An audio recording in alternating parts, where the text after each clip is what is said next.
Welcome, here I've got SHARP Aquos R2 and I'm gonna show you how to change aspect ratio in the camera app at this device.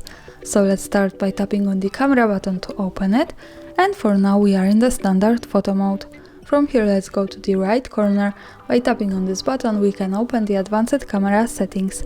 Now let's stay on the picture settings. At the first place here we have picture size, so when we tap on it we can manage the ratio connected with the quality and the size of the picture. Now let's focus on the ratio. We are in 18:9. Let's change this to 16:9. And let's go back to the camera now. As you can see, this is the shorter one, so the camera frame has changed. Now let's go again to the right corner to the picture size. We can pick also 4 and 3 here. And in the camera preview it looks like that, as you can see. And when we go again to the right corner to the picture size, we can also pick 1 and 1 aspect ratio.